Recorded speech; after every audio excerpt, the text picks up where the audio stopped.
Hello, everybody. Welcome to the live stream. I hope everyone is having a wonderful new year.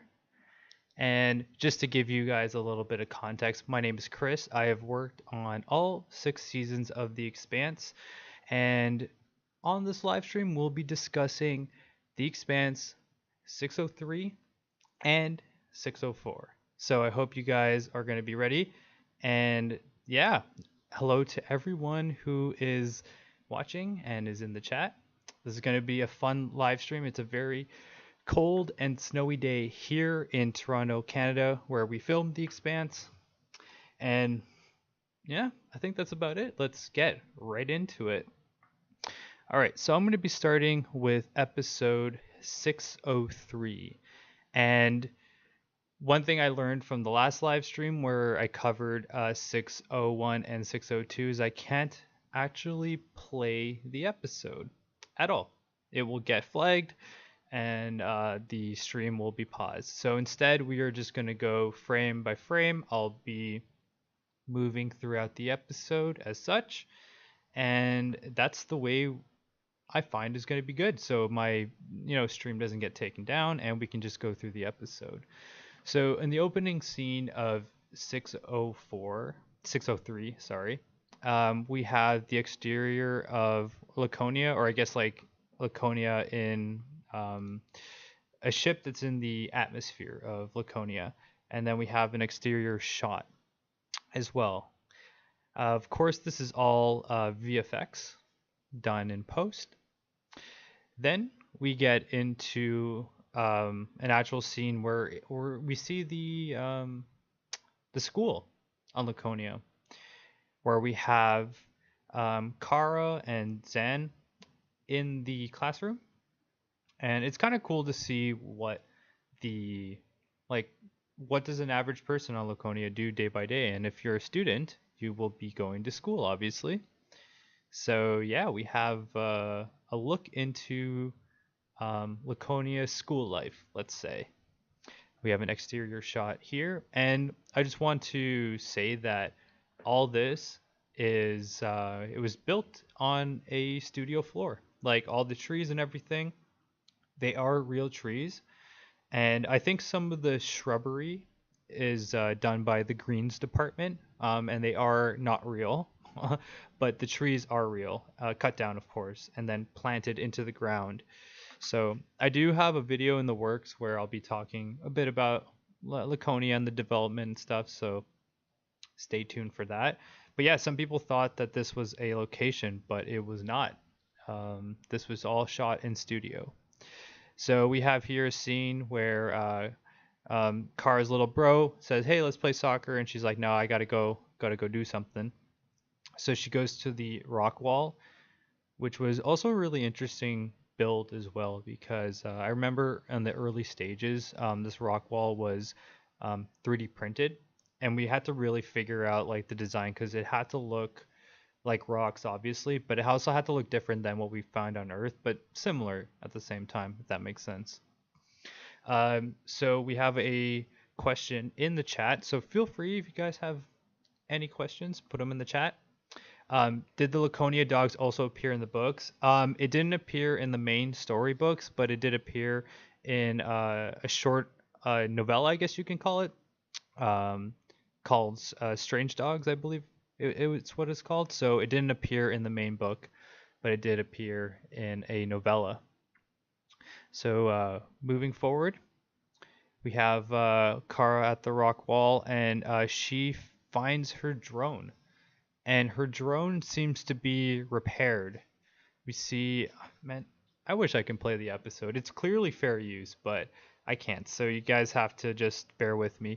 But we can see how one of the propellers is blue. And that's sort of hinting that the protomolecule has a little something involved with that. And the protomolecule does more than just fix tech, as we can see later on. Kara is introduced to the strange dog. It's actually really cool how the strange dog turned out. Like the CG on the strange dog, I thought they did a really good job. People did say that in the book or in the novella, it seemed to be a bit more mechanical, and in this series, it's a bit more biological. But I do enjoy the route that they took for this, and the mouth is definitely something interested as well. And Sergasi says he did not expect the drone to be repaired. Yeah, well, it's the protomolecule works in mysterious ways. Um, and not only was the drone repaired, we also have the Laconia bird, the mother bird, that had somehow came back to life. Of course, it looks a little straggly. It looks a little zombified, I guess you can say. But yeah, and it's definitely hinting that the protomolecule has its fingers in multiple different places, and it's a lot. It's doing a lot more than just what we saw before. Um, so yeah, we have a close up of the strange dog, and I just have to say with this in general, like shout out to the VFX team. It looks like even the little hair you can see on the strange dog, and how at the top of its head it has those little plates or scales that move around as well. Phenomenal job by the VFX team. I love how, oh yeah, here we have a better shot of the scales. I love what they did um, to the strange dog. I thought they did a great job VFX wise. Now Kara goes back to her home and she's really excited, but finds out some devastating news about her little brother. And the one thing I noticed too is with getting on Amazon, we do see that there's a bit more gore, if you can say, or like blood in general. I don't think we were able to get away with that with sci-fi. I believe. I think that we were able to show a bit more like blood and stuff like that since we've been on Amazon. Um, so moving forward, we have the interior of the Zenoba ship, and it's a this set was very difficult to build. I actually had to help graphics out a little bit because it was so crazy. Um, but the console units that they're all pushing the buttons, they all have graphics and they were cut out of like styrene and then mounted. It's a whole thing. But yeah, so graphics was so swamped that I had to switch over to graphics for a little bit. It was one of the most stressful weeks of my life because I was doing a lot of other stuff as well. But I love the way that the ship turned out. And in this part of the episode, they're talking about like why is series abandoned? They're like, we were expecting a fight and we didn't get a fight, and they're trying to figure out what's in store. Also in that scene too, there's a little foreshadowing as well for the next episode, saying like, why is it abandoned? Is could it be a trap? Like who knows? So there's a little bit of foreshadowing there, which I think is a sign of good writing. Um, Now, one thing I really appreciate about this next sequence, again, I wish I can play it, but I can't, or else this stream's going to be taken down. But what I do really enjoy about this sequence is we do see the infiltration of a place through urban combat. So we have a bit of like, we see their technique. So when I say technique or strategy, I guess you can say from a military standpoint, they start off by sending the big guns in. And when I say big guns, I mean the MCRN um, Martian Marines in their power armor suit. They send two of them in the front. So that's what I thought was really interesting, is that for the first time, or maybe one of the first times, we're able to see like sort of this urban combat strategy and some of the techniques. So yeah, we have the two Martian Marines in power armor up front, and then we have other people that are in regular armor behind. But there's of course more of them.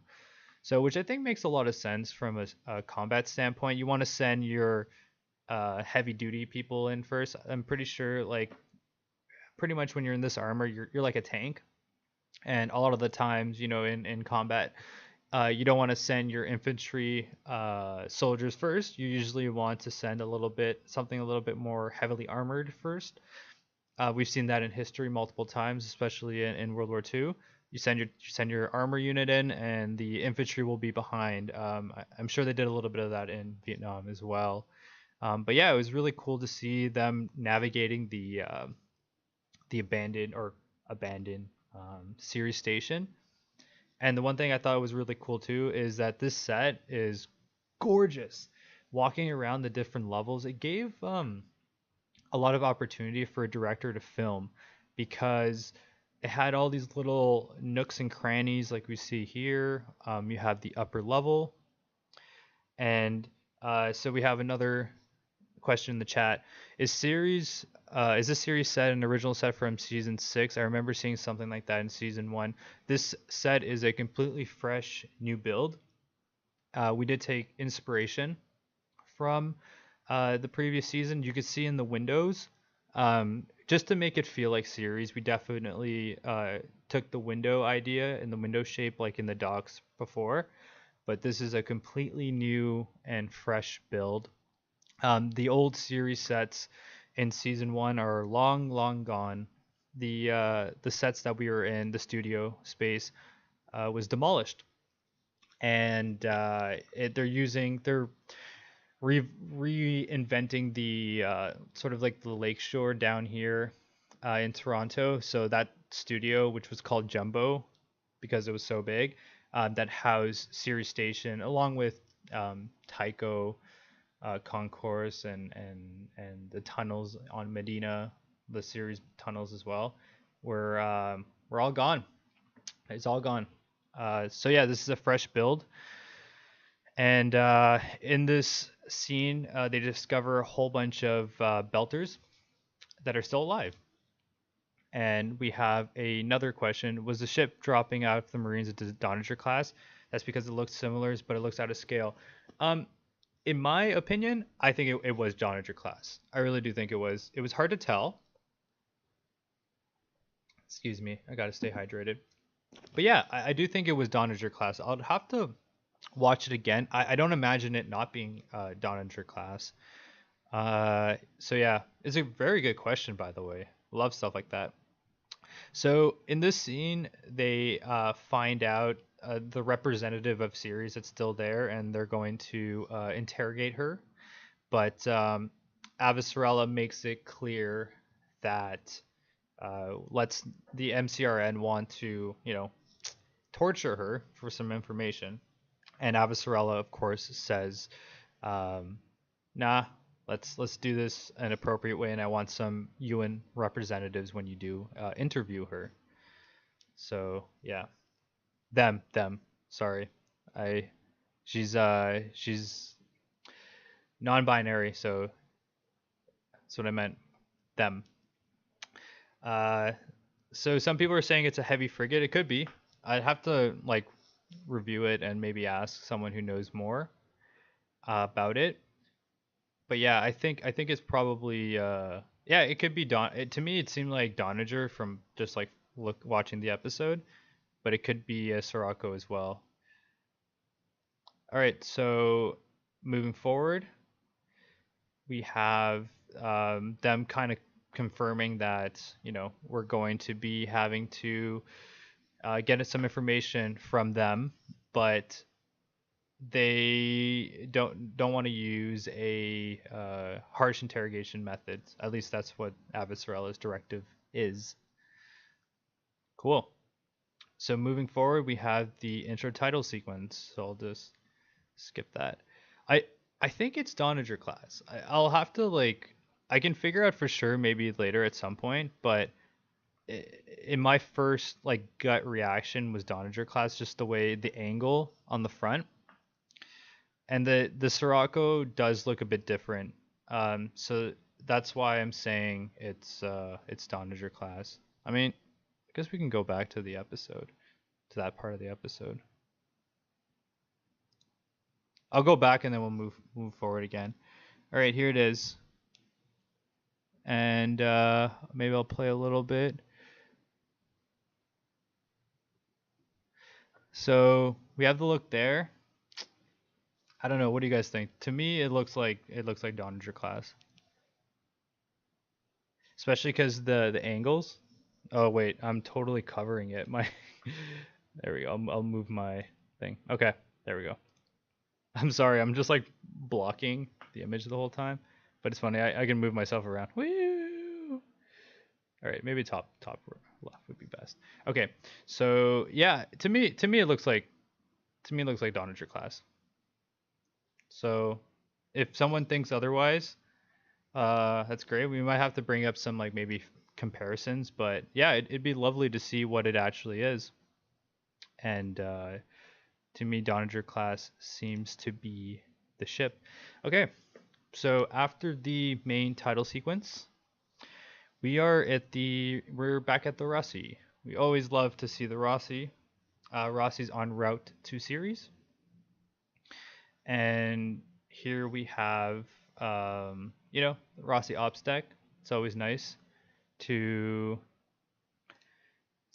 see the Rossi ops deck. It's a classic ship, and the one thing too, I don't only want to do a recap of the episodes. I want to give you guys some like behind the scenes information as well. Of course, being working on the show for so long, is the Rossi was always a ship like the ops deck that we would film in when we needed time to build other sets.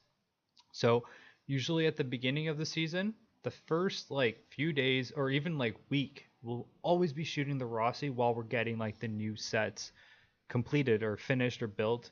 So every time we have the Rossi on in the scripts on the schedule, it always makes me really happy because it buys the whole art department and the whole team time to like develop other stuff. So yeah, that was a little information about the development of the show. Is that the Rocinante is not only a great ship, it was also a saving grace because we needed time to build other sets on the show. We have a conversation between Holden and Clarissa Peaches, and I think is this where he's saying where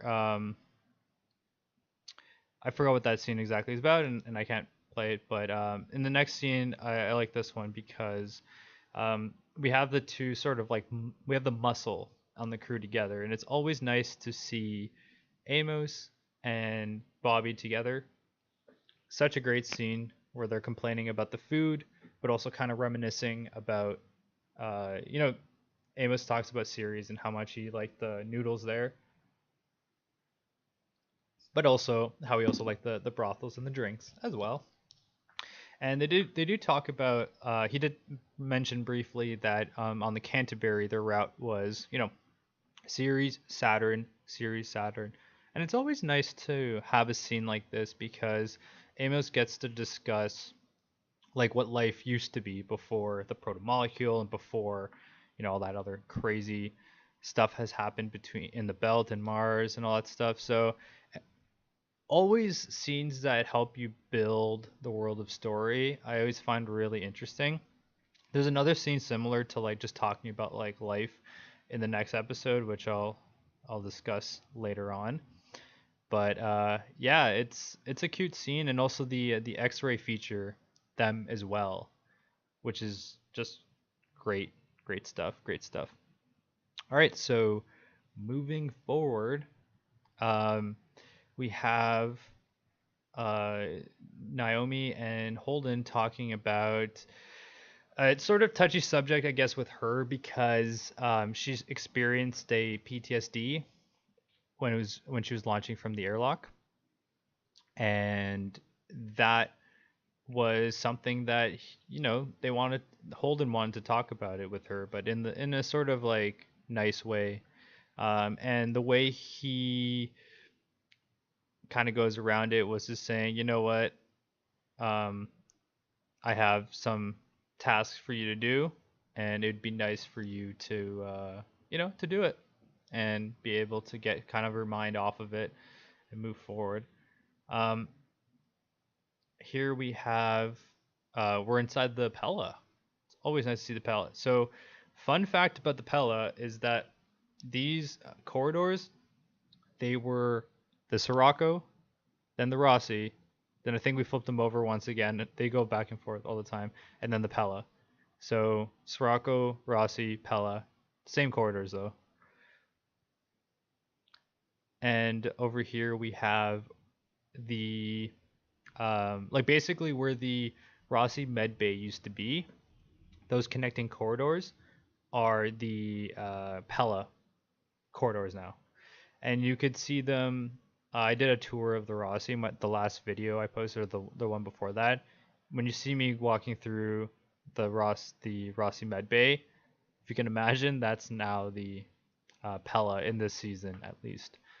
Um, so yeah, we have here the Pella command deck, which is such a wicked ship to see.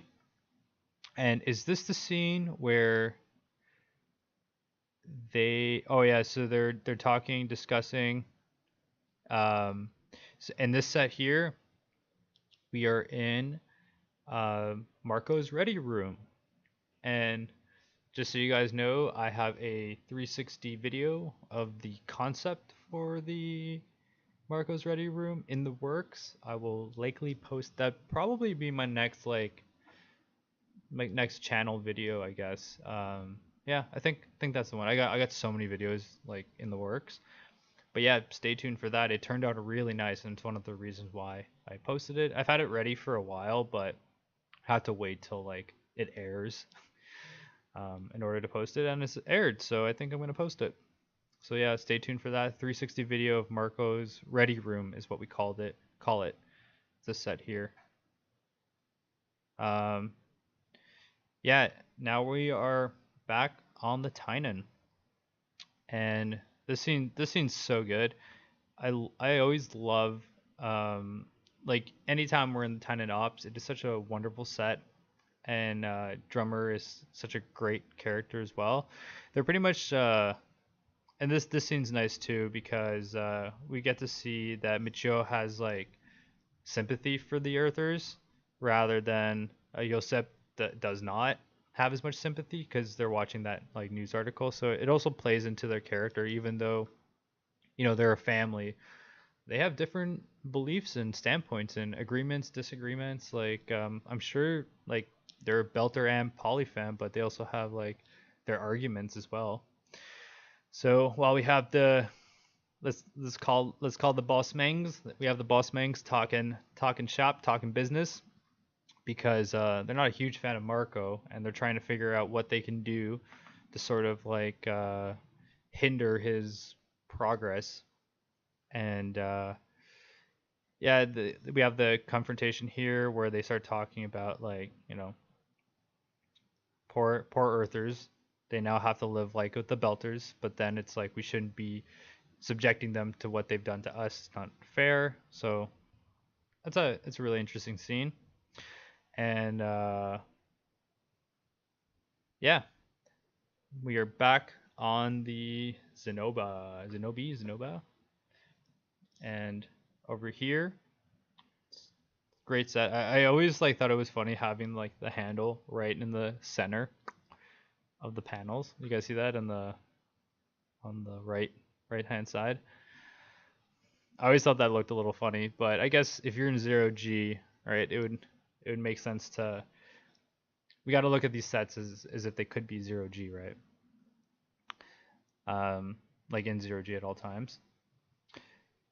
We have Monica, who's in UNN armor, which, what? We don't see Monica in armor often, at least. That was cool. It was cool to see her in armor. Of course, it's necessary because you're going into a hostile zone. A lot of times when reporters go into combat zones, they'll be wearing certain protective gear, and Monica is wearing that protective gear. All right, so back on the Pella. This is the scene. And I can tell because you see Marco's face. He's like, can do the face? That's his face when he finds out the Rossi's on their scopes. Which, all I have to say, I'll just say it right now. That scene, the combat between the Pella and the two other ships and the Rossi, that was awesome. I loved it. I thought it was a great job. Um, such a great scene. Oh my gosh. So he then tells Philippe that the Rashi face. Yeah, Rashi face. He tells Philippe that, are you gonna take the shot? You're gonna take the guns, and you are gonna be responsible for taking out the Rocinante. Is basically what Marco says to his son, and he of course obliges. Here we have an Easter egg. Dun dun dun dun dun dun dun dun. Easter egg. Um, Question is, does anyone see it? It's been discussed and found. It's probably old news now. But of course, we have some Star Wars fans clearly in the playback department,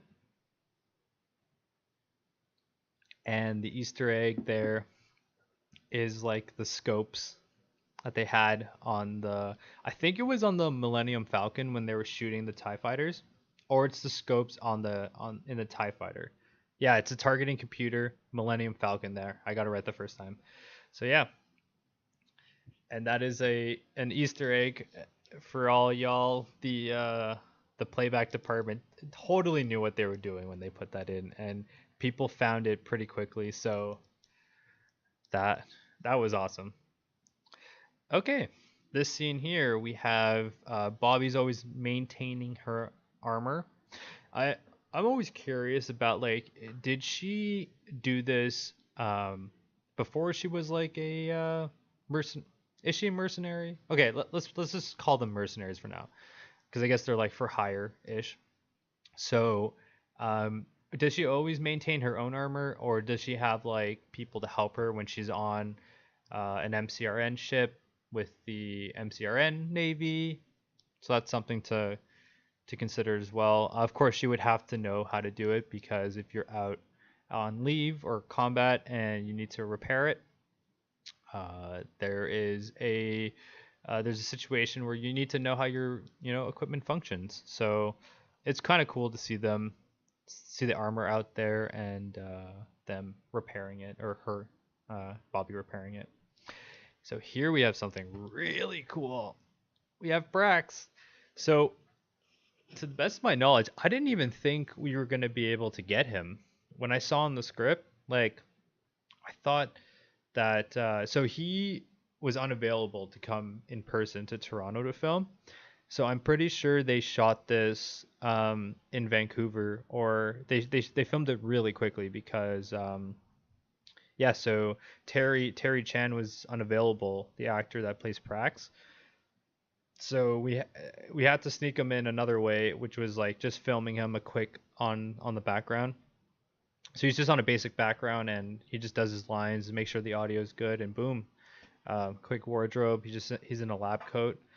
So I'm not sure exactly where they filmed it, but I don't know if he recorded it over Zoom. I think we might have hired people to record it. Like he might have gone to a studio or something, in because he's in Vancouver, right?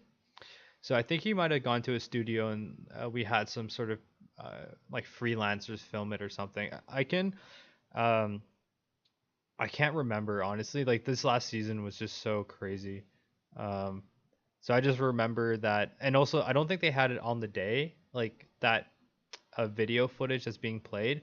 I think they had to like put him in later, because it just wasn't. They didn't have it ready at the time, so they eventually recorded it and then put it in the show. But yeah, I just remember getting his availability was just like non-existent. It was really hard to even get him. So a lot of people wonder, like, why isn't Prax in the show? Sometimes it's like, it's usually because he's busy. He's a good actor. People want him. So in this scene here, Naomi finds something interesting about the new the wormholes that are in the, I guess that's what they're called, in the ring gate.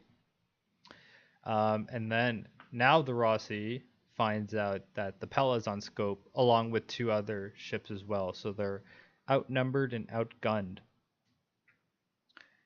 We're quickly back on series, and this is a really good scene too, because We got to hear some beltalotas, like beltalang. That's what it's called. We got to hear some beltalang, which I'm pretty sure like there was a decision at some point during the season where they're like, we got to throw in as much beltalang as possible. I mean, it's the last season, and like the fans love it too. There's a lot of people who are learning beltalang, so anytime they had an opportunity to sneak in like full beltalang, and I don't mean like the patois, I mean like there's different levels of belter language. You have people who just have the accent but they speak mostly English. Then you have like full on belter, and then you got a little like in between as well. um, so yeah, we have some UNN Marines and MCRN handing out rations out to the helpless and poor belters on series that got abandoned by Marco. So yeah, we have some more belted lang here. Conversation between Monica and the, I want to say the homeless person kind of, and then we got a boom, big boom,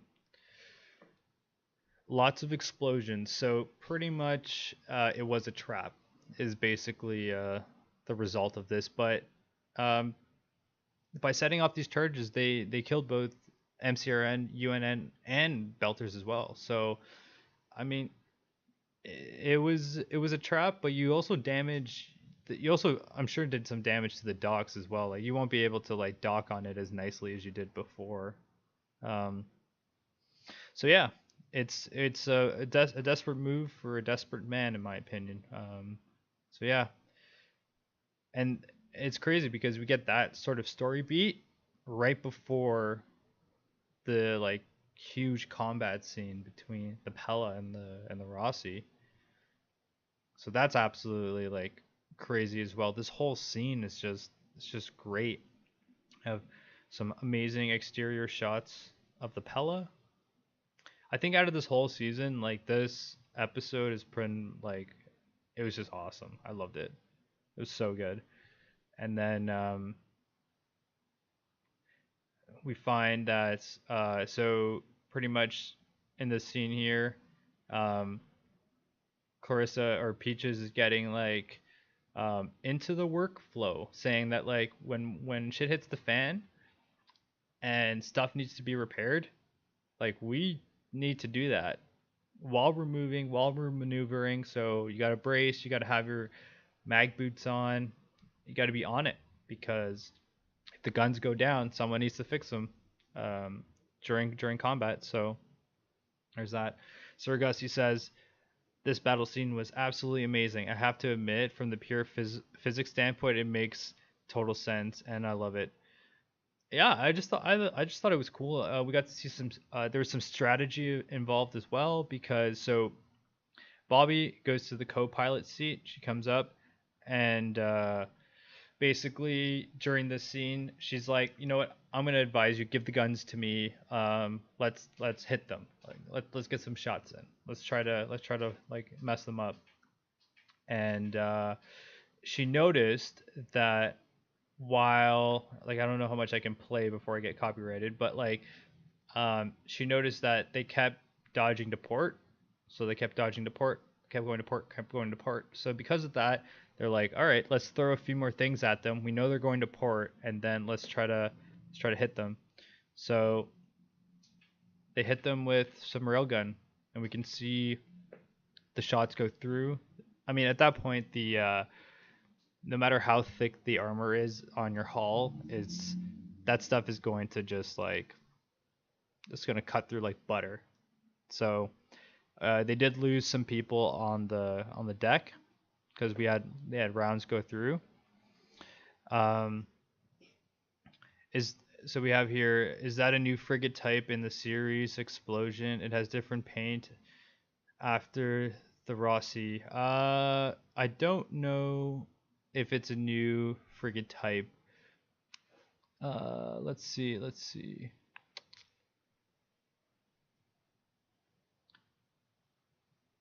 I mean, this would be better to sort of explore in a different video. Okay, here we go. Oh, I see. I see what you're talking about. You're talking about So this one here, I don't think it's a new frigate type. I would say that is Corvette class, like just it's a Rossi pretty much. It would make sense too that it's the Rossi because or the Corvette class ships because they'll have a bunch of them. So many of them can fit in the Donny in a Donny class ship. So I would assume that it's not a new ship. It's probably a new frigate type. It's probably a Corvette class. All right, so going back to the battle. Okay, so we got like I'm gonna play just a little bit of it.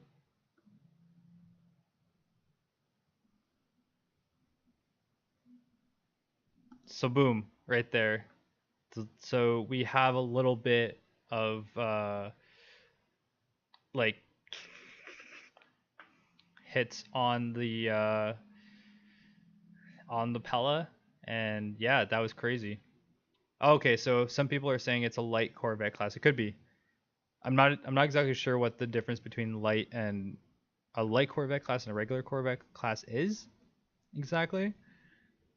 Um, but yeah, such a good scene, and then we have something that's very important story wise as well. Someone said Matthew Maddox says that scene this the scene was adapted from Babylon's Ashes perfectly. I'm glad that they did a good job. It was great. That whole combat sequence was amazing. I mean, that scene, this whole episode would have been great to see in the theater. We saw 601, 602, but if we saw 602, 603, I would have been like really stoked. But I mean, seeing the first episode too is good as well. We have Marco up on comms. We have Naomi that sees her son Philippe, and they're like, you know what? They're disabled. They're fish in the water, fish in the barrel, and let's go mess them up. So Livy Travels, who's not only a mod like Sir Gussie, but she also works on the show too. She says the UN and MCRN are working together this season, so that could explain if the paint was in UNN color, though it looked red and black to me. So yeah, I mean, I haven't really analyzed those scenes.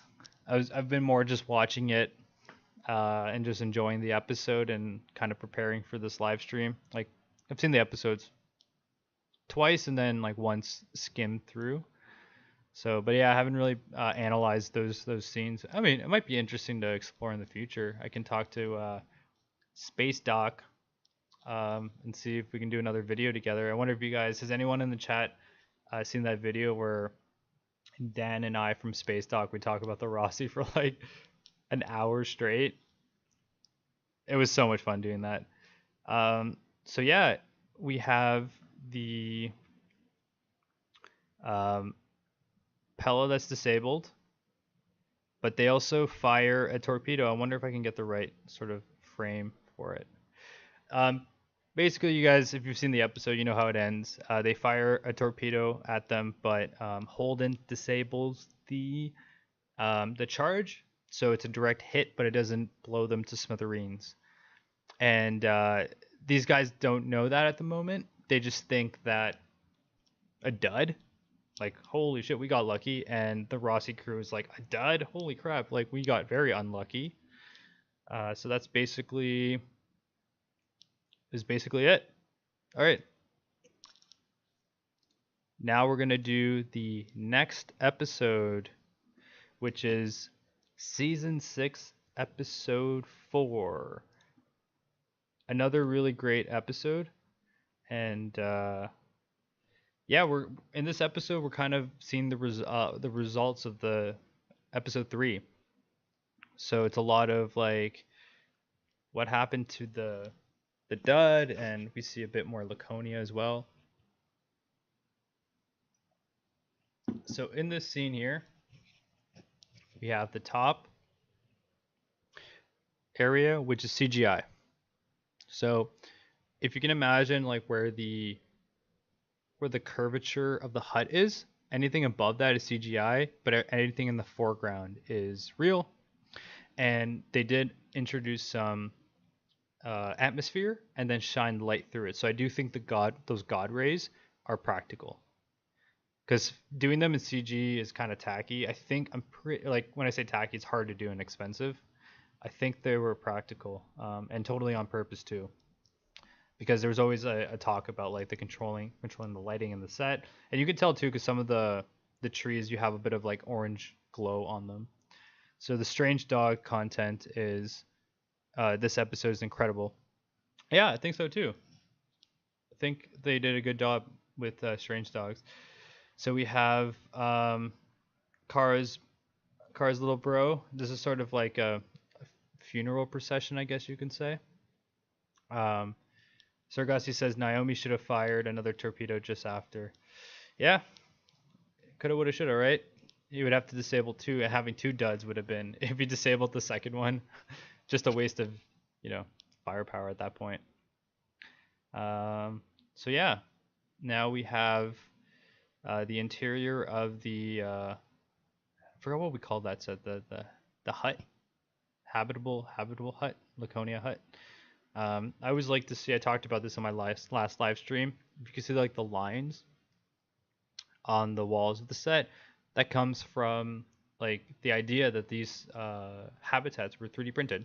So on Laconia, they would have brought some sort of 3D printer, maybe mixed some solution with local soil or whatnot, and then 3D print the habitat. That's why we see those. Yeah, Laconia habitats, habs. Not the Habs like Montreal hockey team, but the Habs is in habitat. So yeah, you have like the layers of the Laconia habitat set. And then we have Kara here who's looking at her brother. So this is something interesting. We have, for the first time, I believe it's the first time, we have Durante, who is described a little different in the books, I believe, than he's portrayed in here. I was told that he's a bit more, he's crazier in the books, I guess I can say. But yeah, it's I'm sure a lot of fans of the books knew who he was. Durante, yeah. I'm so bad with pronouncing names and saying names in general. Who would have known that live stream would have been the greatest thing? So yeah, they have a conversation. So he's sort of the leader of Laconia. He kind of like is in charge of the Laconian people. So just put into context. Oh, and this is interesting here because we have Cortazar showing up. When he showed up, I was like, damn. So we know that what he's all about. He's all about protomolecule research and technology advancing. So on Laconia, this is hinting more towards like they're developing something or something's happening and they're doing research. Or when we're outside on the exterior shots, we can see that there's that interesting looking ship. So this all is gonna play into something in the future, I guess I can say. But yeah, it's definitely interesting to see Cortazar for sure. And yeah, so then we have, I mean, it's also implying that scene's implying something else as well, meaning that well, what happened to the bird, on Laconia after it passed? So what's gonna happen to Kara's brother? So figure out. I don't know why it's not. Okay, there we go. So now we have Nico. They are doing a speech, pretty much saying how fuck the inners, and we're gonna be Belter no matter what, and screw them. And this is like a briefing afterwards, after the explosion on the series docks. It's like saying it was a trap. Not only was it a trap, but we have personnel done. They took out some of our ships. Like, this is MCRN Admiral does not look fucking happy at all. Well, no one looked happy. No one should be happy in this scene. But they want an eye for an eye. But there's also a really good saying that says an eye for an eye leaves the world blind. So the way Avasarala approaches the situation might be different than the MCRN, in the sense the MCRN want blood, and I think that Avasarala is trying to say, let's be more strategic about this, diplomatic, but also, like, of course, you don't want to be leaning back and letting everything happen either. You also want to be an aggressor. So it's nice to see the contrast between like the UNN perspective and the MCRN perspective, especially when it comes from the higher ups.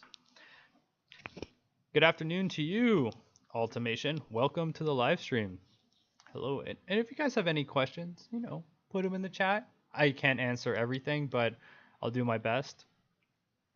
Again, we have another beautiful shot of the set. Gorgeous, gorgeous. So one thing I wanted to talk about in this scene here is that the comm units are different per like faction, I guess you can say. So the MCRN ones are red. The Belter ones are generally like an orangey sort of yellow. I have my comm unit somewhere. Where is it? I don't know where it is. I usually have it on my shelf.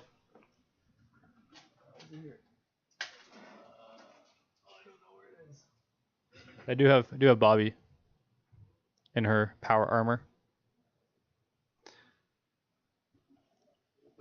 I always seem to misplace my comm unit because it's transparent, so it kind of just blends into the background. Oh, here it is. Exactly. It was just leaning against something. So every faction has a different version of a comm unit. So this one would be more of a Belter one because because I'm Belter. No, I'm kidding. It's because it's just the color they use. So, but yeah, and there's like blink mode. It's off. So basically, the MCRN have a little bit more tech, like a little blocky metal on the corners and stuff. But also, they have, it's red, it glows red as well. Yeah, it is hard to believe that they're gonna wrap it up in 2 episodes, but we didn't have a choice, really. I think they did a good job. I mean, just watch it. Like, we're so lucky that we even got a season 6. It's either like it's literally a situation where it was 6 episodes for season 6 or nothing. There was nothing in between. It's either we got what we got or there would be no continuation of the show. I know it sounds like ridiculous and crazy, but it's the truth. So yeah, so basically how expensive are the commune units? I don't know. It's hard to tell. Like, are you talking about like in universe? How much is a comm unit in real life? I can tell you. we can we can tell you how much it costs to like cut the plexi out, and then 3D print this, and then put the little tech in. But like, how much is it in the universe? I don't know. I assume it'd be similar to today's like cell phone. So if you break your cell phone, would it be like, can you not eat for a day, a week? I think it depends on your economic situation. I think on Earth it would be different because everything is like state run. So I think on Earth you would get a free comm, and if you break your comm, they'll be like, "All right, here's another one, but like, can you stop breaking them, please?" And if you break that one, they'll probably be like, "Okay, you get no more free comms." There's probably something that goes like that. But yeah, so let's continue. This scene was really interesting to shoot as well because, and it's actually kind of sad as well. We needed body bags and we couldn't get them. Like, body bags are really hard to get. One of the reasons why was because of COVID. It was really hard to get, so we had to figure something else out. I don't know what they used, but I think they had to like sort of make them themselves. It was a pain. This whole scene was a pain to shoot, just because of the amount of body bags. But yeah, it was really hard to find legit body bags, so I think they had to figure something out or manufacture them in house. I don't know what we did. Maybe Liv can attest to that of how we actually did this scene. But with the body bags, yeah, it's sad. It really, really, really is sad. That scenario, because normally for a scene like this, it'd be like, oh, we need body bags. You can just buy them, right? It is morbid, but it was really hard to find, and it could also have been because of the logistics shipping wise. Maybe there were body bags somewhere, but like shipping wise, we were unable to get them. But I don't think that was the case. I think it was literally because they were unfortunately being used and not reused too, because they had to be disposed of afterwards. Because we were unsure about like, I don't even know. Do you reuse body bags? Probably not. You probably do in like a combat zone, but probably not in like regular life. But anyways, let's move forward. That's really sad. I don't want this stream to talking about that type of stuff. So yeah, we're back on the Rossi Ops deck. Um, they're sort of like figuring out like what the heck happened in that battle. Like we, you know, made it through, but there was a dud. People are like questioning the dud. And then we have here, oh, it's such a great scene. It's it's a scene where they're singing. So there's always a joke about how, you know, the Expanse will never make a musical. Like, we're not making a musical. But this was a way to sneak it in as a joke. That's a total like the writers are totally into that. So yeah, we have them singing to some country music from Mars, let's say. Now we have an exterior Pella shot. They're back in. They're not 100%, but they're up and running. They're repairing the ship. Marcos starts talking about how the this and the happy birthday song that's to this season. Yep, two little sing-alongs. The crew, the cast, and oh my gosh, what am I trying to say? The fans can go and sing along. So yeah, the this scene's pretty important too, or like every scene in this episode when it comes to the Pella, because it shows how Marco's like pretty ruthless, but to his detriment, and he needs to listen to his staff, or else he's gonna screw himself. Like he almost did. Like he should be dead. Like realistically, he should be a goner. Um, so yeah, moving forward, Philip gets demoted, not demoted, reassigned. Let's say he gets reassigned. So one of the things that I really like about, well, first let me talk about this scene coming up. So yeah, this conversation's here. It's like, what would you like? Philip says like, what do you think Barco would do if I just kill you right now? And then she says, well, probably the same thing that happened when you killed your buddy. Send tribute to my family, and you get to do whatever the hell you want. So, of course, it wouldn't be wise for Philip to do that. But yeah, so I just wanted to say when Philip gets reassigned to this other Tadeo, what I like about those scenes together is when they start talking about like just life in general, and we'll see that later on. Maybe I'll talk about it more, but I always like when the show dives into like the world of story done in conversation, talking about like when he starts talking about his brother and he's like, oh, my brother works in series. Again, we'll address it when that scene comes up. But yeah, they're doing some repairs to the outside of the Rossi. Amos, of course, because of Clarissa knows that he disabled the torpedo that hit the Pella, and now he's confronting him. He's like saying, "What? Why am I here if we're not fighting the fight, right?" And of course, Holden has his reasons for disabling the torpedo, and yeah, so they have a not so great conversation together, more like an argument. So yeah, here, so this whole scene here, we get to see the repair outside of a hall, which we've normally never seen. Maybe we have seen it, but it was kind of cool to see it in this sort of fashion, and we can see that they do it in the plates are in sections, so they repair it by layering the plate like a bunch of tiles that are on top of each other like a plate, and they just put it on. So it was cool. It's cool to see that. And then I was gonna say he's on his Tadeo is on his comm unit, and he's listening to the news. He's interested because his brother is a dock worker, and Ceres just got fucking blown up. So he's definitely interested to see if he can find out whether his brother's okay or not. And I really like this scene because he starts talking about like how his bro is like can't really go into space, so he's never left Ceres, et cetera, et cetera. And it really brings down like to a human level.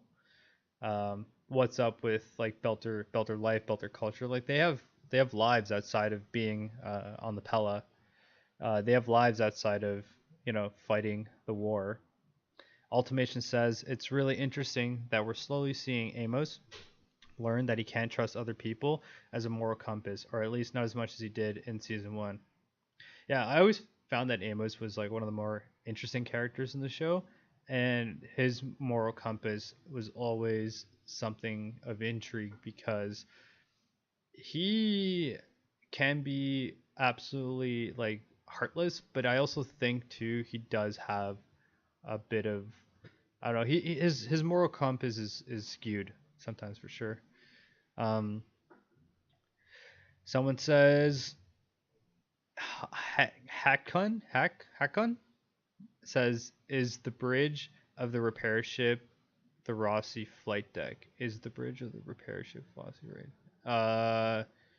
No, no, it's not. It's I believe a fresh build. Yeah, that's a fresh build. No, they didn't re. It might have been another set, but it was not. It was not the Rossi flight deck. It was something else. We generally don't want to mess with the flight deck too much. And yeah, so moving forward, I just yeah again I just love this scene because they're talking about like he talks about his brother on series. They have like a bit of like you know stuff like this, scenes like this is I think really underrated too. People always watch the show and they're like, I want to see space battles, I want to see this. I'm very interested in just I want to hear where Amos's favorite noodle bar is. I want to hear where uh, Belters like to drink on series. Like that to me adds so much depth to the story, and it might be good to explore that if they ever decide to do like a video game, like an RPG, having all these like little stories you can build yourself within the story, within the game, going to little stores and noodle shops and stuff like that would always be something interesting that exists, in the world of this. It's very vast. Um, so yeah, now we're back on the Rossi, and in this scene here, they're pretty much talking about how like you don't have to. The whole scene is an interesting dynamic because if Holden were to explode that torpedo, it would have killed Naomi's son, and he doesn't want to be responsible for doing that. And Naomi is also conflicted too because they pretty much wanted to kill her. And yeah, it's just an interesting dynamic. And one of the things too, I always learned about screenplay writing was that you need tension. Tension is very important in the story, in the stories that you write, because it makes things not only interesting, but it also gives justification for characters' actions. And a good form of tension would be exactly why Holden did by disabling that torpedo. It brings a lot of tension. And that is like key to good writing is always having tension. And of course, you can fluctuate it as well. You can make things get to a rising point, and then, but tension is like the key for build-up. Um, this scene I want to talk about, we had in VR for the longest time in production, and there was always like a question of like, how does the torpedo like fall into the hull? How does it look like? Um, because it doesn't go straight in; it kind of goes in an angle. If you can see from the cut that it made through the hull, went an angle, and we blocked it out too. So basically what I did is we had like the torpedo in the wall, and this is all in VR, and we had two like 3D models of the actors just kind of hanging out, and we would block the scene like that, all in pre-production. So that stuff is really handy too. And by disarming that bomb and not blowing them up, you've now given them a nuke. So congratulations, Holden, you just gave the enemy a nuke. Also a good warning too. Should have wrote something on that bomb for when they got it. Now, this scene is cool, really cool. And again, it's another scene that we did in VR as well. I'm gonna play just a little bit of it. Okay, so basically, in the scene here, we have the rotation of the.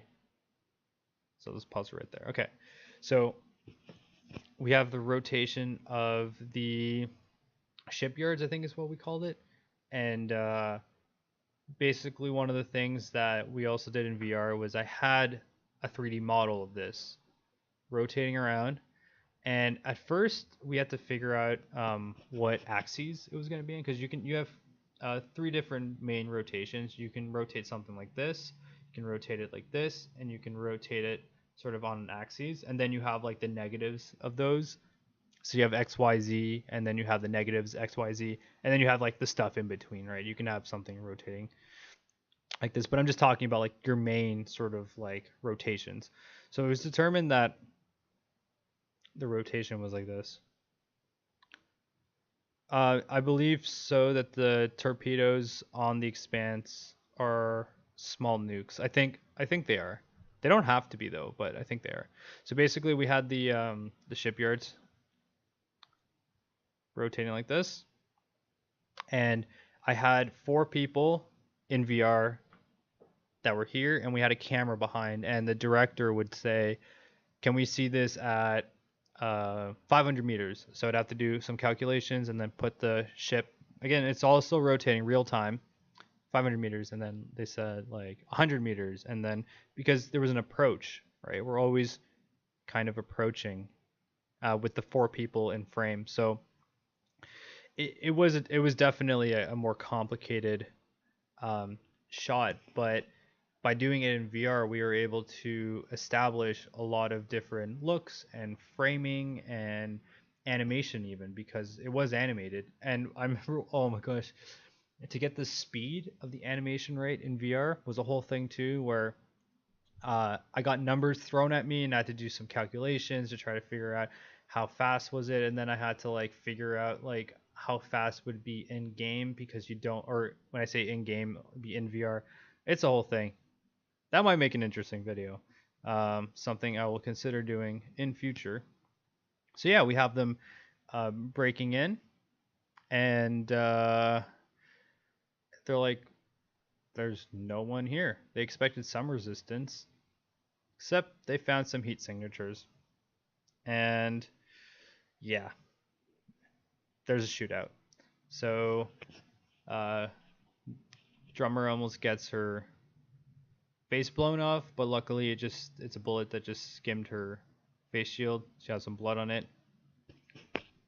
I thought it was a really cool shootout. But as you know, the people who watched the episode, is that shootout's not exactly over just yet. The chaos isn't over yet. They did take out a lot of dudes that were defending these resources. But then one heavy container falls and it lands on Joseph's arm. So this whole scene took so much preparation. I don't think her visor was CG because of the effect that was on it. I think they just swapped it out with the broken one when that was cracked. I believe that's what they did. So yeah, the reason why the scene was crazy when it comes to preparation is because they wanted to get the details right.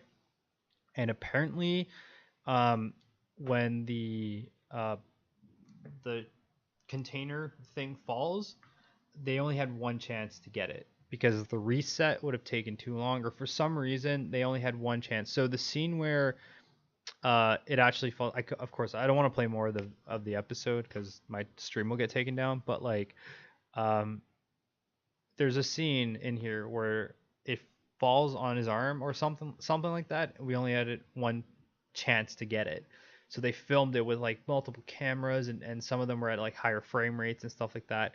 Um, but there's also a lot of conversation too about the prosthetics and about the whole like um, just that whole scene in general. Uh, we had special effects involved, prosthetics involved, stunts involved. It was a really, really involved and intense scene. And I also think too, on the day of filming, we just did this. Uh, Kerbik Lee, there's no season 7, and I don't think there will be one, to be honest. So, oh, my camera just shut off. Holy crap. That's crazy. All right. I guess I'm going no camera. Let's see if I can maybe switch it to something else. Yeah, so I don't know if I unplugged something. Oh, yeah, I did. Hold on. Yeah, so I did a video on how there was like an article on that they said that there was something happening, but at this moment, yeah, there we go. I'm back. Cheers.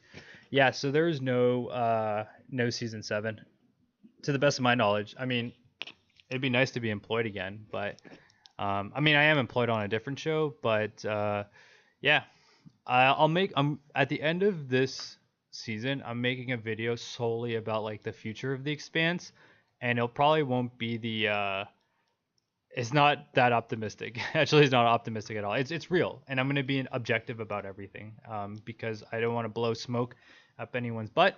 I want to say the truth, and yeah, so I don't think there's gonna be a season 7. They said it's the last season for a reason, and yeah, it's expensive to make this show, and Amazon doesn't want to spend the money on it.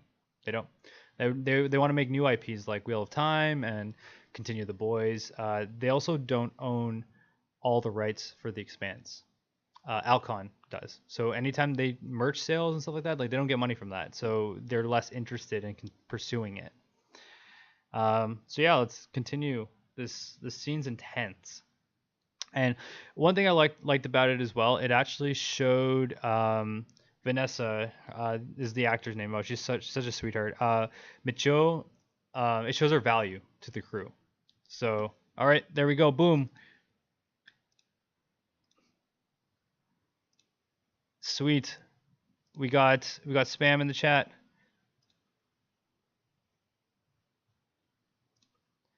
Awesome. Okay. You know that you're moving up in this world when you got spam in the chat. So maybe there'll be something in the future Expanse wise, but like nothing's in the works at this moment. All right. So yeah, this scene's brutal. I don't even know how much I can show of this. I'm gonna get demonetized. So yeah, this scene is absolutely brutal. But it also showed that like Micho is a med tech, right? This is what she's trained to do, so she has value. Oh, so Joe, what else I'm working on? It's a show called Beacon 23. It's another sci-fi show. Was gonna say that I posted an article on the other day. Um, yeah, it's just like it's just pretty simple story. In the sense there's not a lot of characters and stuff like that. It's actually a pretty awesome show. It's stressful though. Um, hey, what's up? Sabko. Yeah, Vanessa did nail the scene. She did such a great job. Such a great job. This whole scene was just like, uh, it was a lot of effort from a lot of different departments, and the way it turned out on screen was just great. It's just brutal. It's absolutely brutal. Lovely, lovely, lovely scene though. I mean, lovely and gruesome, I guess you could say. But yeah, it's not for the faint of heart. I'll tell you that much. Not for the faint of heart at all. So we have this scene here, which like is interesting because we have Bobby. It's gonna come. She's gonna come in one moment, right? Or, oh, maybe this isn't the scene with Bobby. Um, so yeah, basically, it's crazy because uh, Peaches was the one who found out that Holden disabled the bomb and then kind of told Amos. So now the whole crew knows, as like knows now. Except for Bobby, they're kind of keeping that information away from Bobby. Um, but yeah. Oh, cool. I said your name right. Uh, yeah. So this was always an interesting scene too, because it's we have, from what I remember, it's like Belta Lang, but also they translate it. Oh, and this was like right before the explosion from the perspective of Monica. So yeah, that's what's interesting about this scene is that we have Monica interviewing the guy with the cat in Belter, and then it was around that time where the explosion happened. So this is, I guess it's like an interesting way. We never really have flashbacks on the Expanse, but this is a good way to do a flashback without doing it, if you know what I mean. So yeah, this is uh this is really good. I think the cat's okay. The Belter owner is there, so I think the cat's gonna just do fine. So yeah, it was brutal what happened, and great great angle as well. Look at that. We have some destruction from series. We have some LED lighting. I always find it interesting when you embed lighting into the set. Like for example, um, having that red LED lighting, but as well having lighting coming from the explosions together. I always thought it was an interesting dynamic. So yeah, it's really cool. Then we have a conversation between Anna and, or did I say Anna? Monica and Avasarala. Anna's the actor's name. Oh yeah, so this is a cool scene too. So after chopping, what do you call it, Joseph's arm off, we have regenerating in a vat of water. So that's always cool to see the technology around regrowing limbs. I mean, it's always interesting to see how they do stuff like that. We saw an arm being taken out at the season one actually. So there's limbs being lost in the Expanse quite often. We have one in season one and one in this season. Does anyone remember how someone lost a limb in season one? Episode one, actually. If anyone remembers, put in the chat where someone lost a limb on the show. I don't even remember what the it was a belter. And basically, yep, crushed by ice. There we go. Ding ding ding. The winner. Yeah, crushed by and that was from working on the Canterbury when we first saw the Canterbury. Good job, guys. You guys know your Expanse. Oh yeah. Uh Amos's fingers got blown to shit. That's true. That's true. So Amos lost some fingers, but we're talking about like the arm. Yeah, good point, Sir Gussie. Good point. Um, yeah. So let's move forward. Yeah. So guys, correct. We had Amos's fingers regrown, and we also had a belter who lost his arm on the Canterbury. So we have more like anytime. Oh, drummer spine. Yeah, I guess that counts. I don't know exactly the tech around like regrowing a spine. Kerrick Lee, awesome stream, dude. Thank you very much. Yeah, I have fun doing this. It brings a little perspective onto the show. I mean, a lot of people they like to do recaps. I don't really do recaps. I mean, I guess I do, but I always like to layer some behind the scenes knowledge and perspective to make things interesting. Hector, no worry, man. I'm still going. I'm still going strong. I am nearing the end of episode 6. Episode season 6, episode 4. But I'll hang out a little bit. You know, we'll chat. We'll chat just a little bit longer. If you guys have any questions, put them in the chat. And I'll do my best to answer them. I of course don't know everything. but I try my best. And I have worked on the show since season 1, so there's that too. And we have Olivia, who's in the chat as well, who will also worked on the show all 6 seasons, and she knows everything more than I do about the show. Yes, and if anyone wants to help out the channel, just put a like and subscribe if you haven't already. It's helps quite a bit, helps the channel a lot. Alrighty, so this is a really cool scene too. I mean, I'm just gonna play it because what are they gonna do? Take my stream down now? So they have a charge they put in between the two areas of containers, and the cool thing about it is that they were actually keeping gravity because of the spin. There's different types of gravity. You have thrust and you have spin. So this whole contraption here was getting spin gravity from rotating. Yeah. So when they were on the ship, that's one of the things we had to calculate. How fast would they be going to get spin gravity? So I don't know if it's like, I wouldn't say it's 1G though. Who knows what it is, but it definitely isn't 1G. And one of the reasons why that is a thing too is because when the container falls on what's named Joseph's like arm, you need gravity for that, right? Otherwise it would just kind of float around. So there is spin gravity happening. Yeah, so I don't think it's full on 1G. It might be 1G. Who knows? There we have some formulas in the chat. We got some good and smart expansers over here. Oh yeah, so so it could be a third G. Why not? It's standard for a lot of stuff. It's comfortable enough, I guess. I don't know. I've never been in a third gravity environment. I hope to one day. All right, so we are back in Marco's room. He's having a drink, a little drinky poo.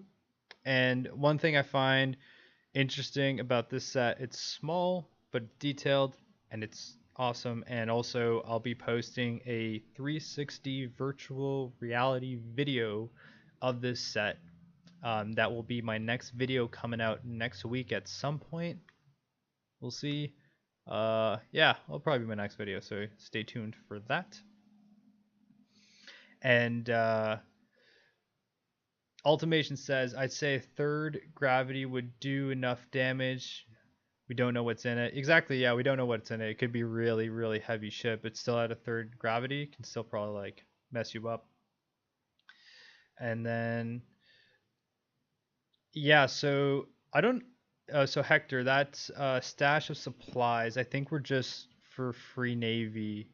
I don't think they were Marcos's personal stash. I could be wrong about that though. I think it was just supplies for the Free Navy, but I mean for instead of civilians, for combat personnel units, because Marcos doesn't give a fuck about the average person. He cares more about his combat units and navy. Yeah, so Matthew brings up a good point about belter bodies are more fragile. They are. I mean, we have thousands and millions of years of evolution for the human body here on Earth, and they've adapted a few hundred years living out in space. Their bodies haven't adapted enough to live in space. So belter bodies are definitely more fragile. If you were to get into a fist fight with a belter, you would they'll be taller than you. They might have bigger reach than you, but like you might be able to smoke them pretty easily. Take out their legs, take out their you might be able to put them in like an arm lock and break their arm. You know what I mean? These are all possibilities, and there is some hints to some medical advancements that allow belters to have stronger bones and not be as messed up like physically, and that's just through drugs. They take certain drugs, but you need to be able to afford them. I think is what we heard from in the earlier seasons. We heard that I think it was Miller. He couldn't afford the drugs to make you or I can't remember, but there is some hints. Oh man, it's going back so long, season 1. there is some hint that Belters can take drugs to make their bones stronger and make their bodies more adapted or equipped to living a lifetime in lower gravity. So that's why Amos is often very strong. He's mostly against Belters. Yeah, he's mostly against Belters, and he's not a Belter. He grew up on Earth, so he's also like he's a hefty dude in general. So he has yeah, an advantage, I would say. There's also Martians have also small gravity but better drugs. Yeah, I do think Mars, they have also that one drug that makes them like hyper focused, where you see their eyes and they're like boing, their pupils dilate, that they use for when they're interrogating people. So yeah, we have we have tons of medical advancements in the show when it comes to drugs to adapt to lower gravity. Oh yeah, and there's also that. So Sergasi's talking about drummer's speech, where I think it's coming up here. So basically, she calls him out.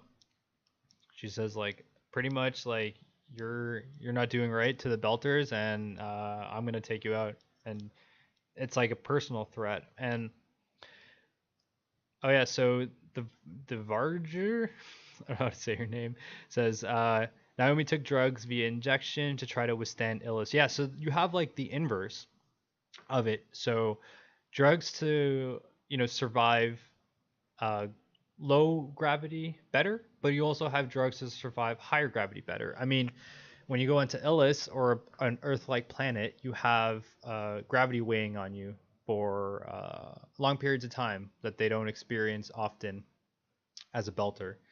Usually you're in lower gravity, not all the time, but like a lot of the time, and you grow up in it. So when Naomi went to Illis, she had to take some sort of drugs to keep her body physically okay in the higher gravity. For her, higher gravity. For us, it would be, because we're Earthers, it'd be normal gravity. Yeah, very good point. Very good point.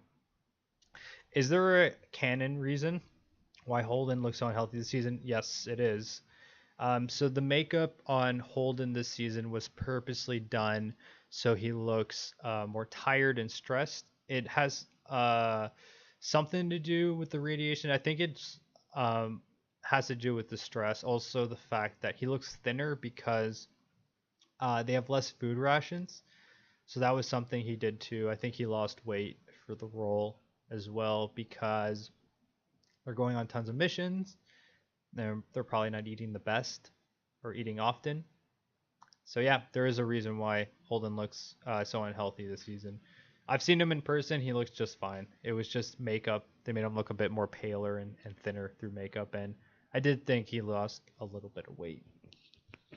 But let's go back to the episode. So basically, here we have an important scene because basically the whole Pella crew is hearing Drummer's speech saying that Marco, you abandoned Ceres, but also it's a scene where Philip is starting to realize, like, I'm not supposed to be repairing the hull. I'm supposed to be next to my father and be a gunner, essentially, and be part of the action. So Hector says, I have another question. Sorry, it's personal for Lenore. I noticed that some of the producer credits, some was Manny Danilon. Yes, Manny Danilon. Yes, we are related. He's my father. He's a producer on the show. He started on season 1 and 2. He was the production manager. Yes. I mean, we're in completely different departments, though. I never see him. But yeah, so my boss would be like the production designer and then art director, and then you have like the assistant art directors down below, and that's where I am. I'm pretty lower. So Miller got cheap drugs as a kid, so his bones did not grow correctly, if I remember. Yeah, I think that's what happened. I was just trying to remember, and that's pretty much what happened. Sir Gussie says, in season 2, when Bobby and other Martians came to Earth, they took some pills to withstand Earth's gravity and not to feel dizzy. Yes, Yes, that's true. Oh yeah, so we have like when Martians also go to Earth too. I mean, because you can do that, right? It's like as a Martian, you'd be like, oh, I'm gonna take a vacation to Earth. I'm sure they don't do it often, but like if they do it, then yes, they do need to take drugs as well. Um, so yeah, this is a breaking point for Philip, even if he doesn't admit it. Yeah, it is. It really it's a point where he says like, you know what, I'm not going to do um this reassignment, me repairing the ship. That's not what I'm into. And yeah, he goes kind of like something switches in his head after the speech, and he's definitely pissed at Drummer for sure. You can tell that he's pissed at Drummer. Yeah, and Ultimation. There is a um, gravity torture in season one. So we have the Belter that is being yeah, so tortured by gravity, which is kind of crazy. And to have them floating in water is a lot better because it's less like stress on their bones and their muscles and stuff like that. Um, Hector says, or if you're an Earther, you can go to vacation on Mars and become John Carter. Yeah, I mean, like that would be there would be a whole tourism industry on Mars because you can go to like Mount what's it called? I want to say it's called Mount Olympus, but I'm like, isn't that like Greek mythology? Yeah, so like the largest volcano or mountain in the world or in the universe is on Mars. So that's pretty cool. Like I bet you people would want to go visit that. Sort of like how people want to go to Mount Everest here, but you have like a bigger Mount Everest on Mars. So that'd be a tourist attraction. Olympus Mons, there we go. Yeah. Olympus Mons. Olympus Mons. So yeah, Olympus Mons would be a tourist attraction for Martians. Like Martians would probably want to go check it out. Earthers would have to want to check it out, but also um, you'd have to be maybe like wealthy to do so. I don't know. Is it like kind of like how you need to be somewhat wealthy to go climb Mount Everest? Like there's so much trash on Mount Everest just from people who just leave it out there. It's just shamed and a lot of unnecessary deaths as well. Like I think that people should go to Mount Everest to the base, hang out on the base, maybe have like some tea and then get out. Like uh you don't need to climb Mount Everest nowadays. Yes, there's three people saying Olympus Mons. You guys know your space stuff, astronomy, astro geeks. Good stuff, guys. Good stuff. All right. I am 1 hour and 20 minutes deep. Let's continue breaking down the episode a little bit more. We'll hang out a little bit more, and then yeah, pretty much this episode ends with Philip going to what seems to be the command deck. So yeah. Um, so I'm gonna actually plug something right now. Besides my main channel, this is my main channel. Hi, Chris. I have another channel. It's called Decimal, and this is gonna be my plug for the oh, so Ultimation. I might do all the X-rays in one go after the season ends. I'm not doing the bonus scenes in this stream because I like to stick it to an hour and a half, and we're pretty much at that point. But yeah, guys, if you want to check out, I have a alternate channel where I do audio stuff.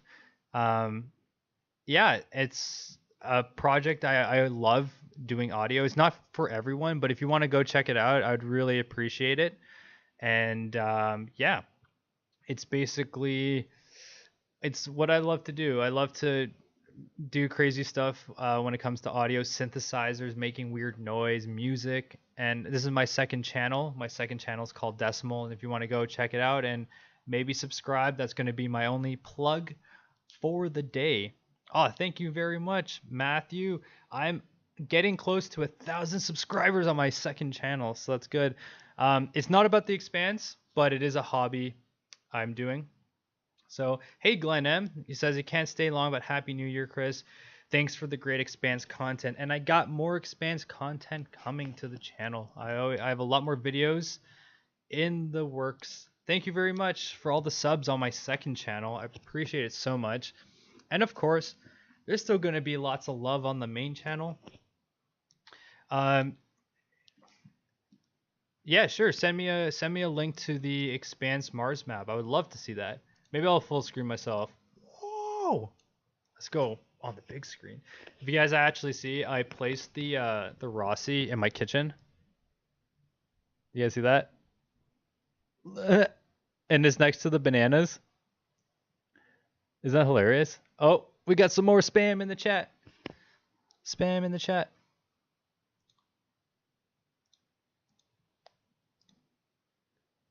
Sweet. Oh, Sir Gussie, you were on that fast. Great job. Thank you. Thank you very much for wrenching, Sir Gussie, and Olivia too. They're both wrenching. So yeah, guys, if you want to check out, you know what I'll do? I'll check out the map right now. Boom. Hold on. Give me 1 second. Okay, so let me size my full screen down. Let me go back to. So we have here. Sir Gussie just sent me this. Oh, the next stream will be after episode 5 and 6. I'll do a stream then, and then I'll probably later on maybe do a stream of just the X-rays. We'll go from 1-to-1 X-ray. We'll do them all at once. Thank you for reporting them as spam. Yeah, we got some spam in the chat, but it's all good. You know what it means? It means that we have been we're a popular enough stream to have spam. So yeah, Sir Gussie sent me this map, and this is the Mariners Valley settlements and topography. It has oh, there's even a date. Oh, this is cool. How come I've never seen this before? This is really cool. Okay, so just taking a look at it. This map contains fictional content based on the novels of James S.A. Corey. Maps created to Yellow Arrow. Shout out to Yellow Arrow. Thanks for creating this map. All right, so here we have a legend. Let's see if I can. Sweet. All right, cool. So we have different symbols here. So base, city, capital city. So first landing, Ares 1 will be the cap. Is that the? No, that's just a city. Where's the capital? Okay, so this would be the capital. Londres Nova. It's funny because Londres is London in Spanish. So if you have the time, do X-ray episodes after episode 5 because this will be the last one. Oh yeah, maybe. Maybe I'll do the X-rays after episode 5 on a live stream. But yeah, I just felt like it might be better to do the X-rays on their own. I don't know if I was doing this stream was going to be just like 3 and 4, and that's the way I thought of it, 3 and 4. This is so cool. I'm definitely going to save this. I'm just saving that image because I just think it's so awesome. All right, cool. So yeah, this is really cool. Do we have Olympus Mon here is the question. I don't Olympus Mon. I don't see it. It's probably too close up. Oh, here it is. It looks like that. It's not labeled though, but this is so cool. Oh, it's London in French. Londres is London in French and in Spanish. My French ain't that good, but my Spanish is pretty good. This is so cool. Oh, and there's a scale too as well. Scale chart. Oh, this would have been really cool for my video on terraforming and the Expanse. I don't know. Have you guys seen that video? I should put it on the chat. So I did a video all about terraforming in the Expanse, and yeah, if you guys, it would have been lovely to have this map. I'll just put it in the chat, Hey guys, check out my terraforming and the Expanse video. I would have loved to have this map just as like sort of B-roll. Because I talk a bit about like how would you terraform it, and is the Expanse's method like the best way possible, I guess. So cool. Oh yeah, so these are bases. Zero base. It's capital city. Where's Mariner Valley? Don't see Mariner's Valley. Very cool. Very cool. All right, guys. I think I'm going to wrap up the stream. So not exactly right now, but I think let's wind it down a little bit. So if you guys have any like last questions or regards, send them through because yeah, it's going to be time to wrap this up. I think that this live stream went pretty well. Is Mariner top left? Is that it? I don't see it top left. I'm looking for Mariner's Valley. I don't even know if that would be. Oh, you're saying Manaari. Yeah, Manaari is top left. Oh, I think the whole canyon is Mariner's Valley. Ah, I see. Okay. Ah, okay, okay. That makes sense. That makes sense. I thought it would be labeled, but yeah, that makes sense. That makes sense. This is a big trench. Is this whole cut? Okay, that makes sense. This is all Mariner's Valley. Okay. Stared in white script. Oh, look. Sumanessa. Oh man, this is so cool. Oh, there we go. Valley's Mariners. Yeah, okay, there we go. I see it. Thanks, guys. I don't know why they did the white script. It's kind of hard to see. Yeah, I see it now. I see it now. Okay. Is it me, or is it hard? Is it kind of hard to see? If it had like black background, yellow arrow. I love your stuff, but what you're making is like it was hard to read. Valley's Mariners. Hector. He says, glad to catch some of the stream. Happy New Year, Chris and chat. Taki Taki, take care. Taki Taki to you, man. Taki. Happy New Year to everyone in the chat. Happy birthday. Happy birthday. Happy New Year to everyone in the chat. You, Hector, as well. I'm glad that you got to check out some of the stream as well. All right, guys. It was really cool to get this. It was. Thank you for sending it to me, Sir Gussie. But yeah, Happy New Year to everyone. You know what? Let's make this year better than last year. I know it was tough for a lot of people, but I'll be continually posting content on the channel all throughout the new year. And if you guys like a video, comment on it, tell me what you like, and if you don't like a video I make, also let me know as well. There's also a like and a dislike function as well that also gives me good feedback as well for future videos. So I'll have to say I am officially ramping down, and it was nice to see you guys in the chat. It's always nice to do these live streams. Thank you, Sir Gussie and Olivia, for wrenching being my moderators on this chat, because we are getting spammed because we're becoming more popular. Let's say that. Yeah. And guys, hope you have a great new year. Peace out. Can't wait to see episode 5 of The Expanse. Episode 6 will be after that. A live stream will be after that as well. So happy new year, everyone, and bye. Have a good one.